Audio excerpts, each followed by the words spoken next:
اعوذ باللہ من الشیطان الرجیم بسم اللہ الرحمن الرحیم وبہ نستعین وہو خیر الناصر ومعین۔ جیسا کہ واجبات نماز کے سلسلے میں مسائل بیان کیے جا رہے تھے اور سجدے کے احکامات آج کل بیان کیے جا رہے ہیں، آج بھی اسی کے سلسلے میں مسائل بیان ہوں گے۔ مسئلہ نمبر 1068، اگر نماز پڑھنے والا اپنی پیشانی کو غلطی سے ایک ایسی چیز پر رکھ دے جو گھٹنوں اور اس کے پاؤں کی انگلیوں کے سروں کی جگہ سے 4 ملی ہوئی انگلیوں سے زیادہ بلند ہو اور ان کی بلندی اس قدر ہو کہ یہ نہ کہہ سکیں کہ سجدے کی حالت میں ہے، تو ضروری ہے کہ سر کو اٹھائے اور ایسی جگہ پر جس کی بلندی 4 ملی ہوئی انگلیوں سے زیادہ ہو رکھے، اور اگر اس کی بلندی اس قدر ہو کہ کہہ سکیں کہ سجدے کی حالت میں ہے، تو پھر واجب ذکر پڑھنے کے بعد متوجہ ہو تو سر سجدے سے اٹھا کر نماز کو تمام کر سکتا ہے، اور اگر واجب ذکر پڑھنے سے پہلے متوجہ ہو تو ضروری ہے کہ پیشانی کو اس چیز سے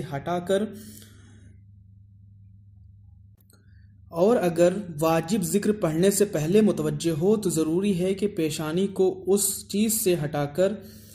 اس چیز پر رکھے کہ جس کی بلندی 4 ملی ہوئی انگلیوں کے برابر یا اس سے کم ہو، اور واجب ذکر پڑھے، اور اگر پیشانی کو ہٹانا ممکن نہ ہو تو واجب ذکر کو اسی حالت میں پڑھے اور نماز کو تمام کرے، اور ضروری نہیں کہ نماز کو دوبارہ پڑھے۔ اس مسئلے میں کہنا یہ چاہتے ہیں کہ اگر کوئی شخص غلطی سے کسی ایسی چیز پر سجدہ کرنے لگ جائے، سجدے میں چلا جائے کہ جس کی بلندی 4 انگلی سے زیادہ ہو، سجدہ کرنے کی جگہ 4 انگل سے زیادہ بلند ہو، اگر اس نے سجدے کا ذکر پڑھ لیا ہے، یعنی سبحان ربی الاعلیٰ و بحمدہ کہہ دیا ہے، تو ایسی صورت میں اپنے سر کو سجدے سے اٹھائے گا اور نماز کو تمام کرے گا۔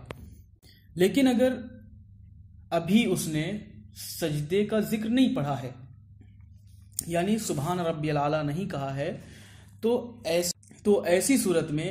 اس پر لازم ہے کہ اس چیز کو ہٹا دے، کسی اور چیز پر سجدہ کرے کہ جس کی بلندی 4 انگل سے کم ہو، تو اس کی نماز صحیح رہے گی۔ مسئلہ نمبر 1069، ضروری ہے کہ نماز پڑھنے والے کی پیشانی اور اس چیز کے درمیان جس پر سجدہ کرنا صحیح ہے کوئی دوسری چیز نہ ہو، پس اگر سجدہ گاہ اتنی میلی ہو کہ پیشانی سجدہ گاہ کو نہ چھوئے تو اس کا سجدہ باطل ہے، لیکن اگر سجدہ گاہ کا رنگ تبدیل ہو گیا ہو تو کوئی حرج نہیں ہے۔ یہ مسئلہ بہت ہی زیادہ مبتلا بے ہے۔ گھروں میں سجدہ گاہ وغیرہ رکھی رہتی ہیں اور سالہ سال اس پہ لوگ سجدہ کرتے رہتے ہیں۔ حالت یہ ہوتی ہے کہ دھیرے دھیرے اس سجدہ گاہ پہ میل جم جاتا ہے اور پورا موٹا میل جم جاتا ہے، حتیٰ کہ سجدگاہ پوری کالی ہو جاتی ہے، لیکن ہم اس چیز کی طرف متوجہ نہیں ہوتے۔ تو ضروری ہے، اس مسئلے میں ضروری ہے کہ ہم اس چیز کی طرف متوجہ ہوں کہ ہمارے گھروں میں جو سجدگاہ رکھی ہے وہ اتنی میلی یا اتنا زیادہ اس پہ میل نہ جم گیا ہو کہ ہمارا سجدہ صحیح نہ ہو سکے، یعنی ہماری پیشانی اس خاک تک نہ پہنچ سکے۔ لہٰذا ضروری ہے کہ جب بھی یہ سجدگاہ بہت زیادہ میلی ہو جائے تو اس کو کسی چیز پہ گھس دینا چاہیے، رگڑ دینا چاہیے، تاکہ اس کا میل ہٹ جائے اور ہماری پیشانی، یعنی ہماری پیشانی کی جو کھال ہے اس مٹی پر لگ سکے، تب ہمارا سجدہ صحیح ہوگا، وگرنہ ہمارا سجدہ صحیح نہیں ہوگا، ہماری نماز باطل ہو جائے گی۔ لہٰذا ضروری ہے کہ ہم اس مسئلے کی طرف متوجہ ہوں۔ لیکن کبھی کبھی ایسا ہوتا ہے کہ سجدگاہ بالکل نئی ہوتی ہے، تازی ہوتی ہے، صحیح ہوتی ہے، ابھی پرانی نہیں ہے، اس پہ میل وغیرہ نہیں جمع ہے، لیکن ہم وضو کر کے آئے، ہمارے پیشانی پہ پانی تھا، جیسے ہی ہم نے سجدہ کیا اس کا تھوڑا سا رنگ تبدیل ہو گیا۔ تو اب یہاں پہ کہہ رہے ہیں ایسی صورت میں کہ جب سجدگاہ کا ہلکا سا رنگ تبدیل ہو جائے تو ایسی صورت میں نماز باطل نہیں ہوتی، سجدہ صحیح رہتا ہے۔ سجدہ اگر صحیح ہوگا تو نماز بھی صحیح ہوگی، لیکن بات یہاں پہ اہم جو ہے وہ یہ ہے کہ جب سجدگاہ بہت پرانی ہو جاتی ہیں تو اس پہ دھیرے دھیرے میل جمنے لگ جاتا ہے۔ خاص کر یہ مسجدوں میں ہوتا ہے، کیونکہ وہاں بہت سارے نمازی آتے ہیں، بہت سارے لوگ نماز پڑھتے ہیں۔ گھروں میں ایک تو صورتحال تو یہ ہے کہ لوگ نماز نہیں پڑھتے، سالہ سال سجدگاہ ایسے ہی رکھی رہتی ہے، لیکن جن گھروں میں واقعاً نماز پڑھی جاتی ہے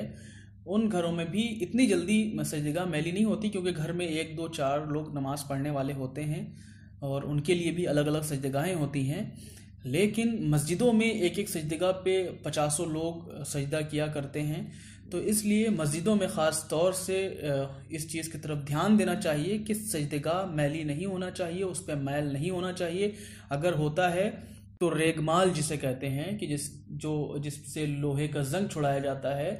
وہ لے کے آ جائیں اور اس پہ سجدگاہ کو گھسیں، اس کا میل صاف کریں، اس سجدگاہ کو صاف کرنے کے بعد تب مسجدوں میں رکھیں۔ یہی صورتحال گھر کے لیے بھی ہے۔ اگر گھر میں سجدگاہ بہت پرانی ہو جائے تو اس کو تبدیل کر دیں، یا پھر اگر تبدیل نہیں کرنا چاہتے ہیں تو اس کو صاف کر دیں۔ مسئلہ نمبر 1070، ضروری ہے کہ سجدے میں دونوں ہتھیلیاں زمین پر رکھے، لیکن مجبوری کی حالت میں ہاتھوں کی پشت بھی زمین پر رکھے تو کوئی حرج نہیں ہے، اور اگر ہاتھوں کی پشت بھی زمین پر رکھنا ممکن نہ ہو تو احتیاط کی بنا پر ضروری ہے کہ ہاتھوں کی کلائیاں زمین پر رکھے، اور اگر انہیں بھی نہ رکھ سکے تو پھر کوہنی تک جو حصہ بھی ممکن ہو زمین پر رکھے، اور اگر یہ بھی ممکن نہ ہو تو پھر بازو کا رکھنا بھی کافی ہے۔ اس مسئلے میں کہنا یہ چاہتے ہیں کہ اگر کوئی شخص ہاتھ کی ہتھیلیاں زمین پر نہیں رکھ سکتا، پہلے تو سب سے ہاتھ کی ہتھیلیاں زمین پر رکھنا ضروری ہے، لیکن اگر کوئی شخص ہاتھ کی ہتھیلیاں زمین پر نہیں رکھ سکتا تو ہاتھ کا پچھلا حصہ جسے پشت کہتے ہیں، ہاتھ کا وہ حصہ کہ جو پیچھے کا ہوتا ہے وہ زمین پر رکھے تو کوئی حرج نہیں ہے۔ لیکن اگر ہاتھ کا پچھلا حصہ بھی نہیں رکھ سکتا، مثال کے طور پر کبھی ایسی ناگہانی انسان کے ساتھ آ جاتی ہے کہ ہاتھ میں چوٹ لگ جاتی ہے، ایسی چوٹ کہ جو ہتھیلی نہیں رکھ سکتا اور ہتھیلی کا پیچھے والا حصہ بھی نہیں رکھ سکتا، تو ایسی صورت میں یہ یہاں پہ کہتے ہیں کہ احتیاط کی بنا پر ضروری ہے کہ انسان اپنی کوہنی کو، اپنی کلائیوں کو، سب سے پہلے اپنی کلائیوں کو زمین پر رکھے، لیکن اگر کلائیوں کو بھی رکھنا ممکن نہ ہو تو ایسی صورت میں اپنی کوہنیوں کو زمین پر رکھ کر سجدہ کرے گا۔ لیکن اگر کوہنی بھی زمین پر نہیں رکھ سکتا تو اپنے بازوؤں کو زمین پر رکھے گا اور سجدہ انجام دے گا، سجدے کو مکمل کرے گا۔ یہاں پہ آج کل آپ دیکھتے ہیں کہ تھوڑی سی چوٹ لگ جائے یا کچھ بھی ہو جائے، انسان نماز کو ترک کر دیتا ہے۔ بہانہ یہ ہوتا ہے کہ ہمارے ہاتھ میں چوٹ ہے، ہم مریض ہیں، ہم کیسے نماز پڑھیں، ہم کیسے نماز پڑھ سکتے ہیں، ہم تو سجدہ نہیں کر سکتے، ہم تو ہتھیلی زمین پر نہیں رکھ سکتے۔ تو اسلام میں سب چیزوں کا، تمام چیزوں کا علاج بتایا گیا ہے۔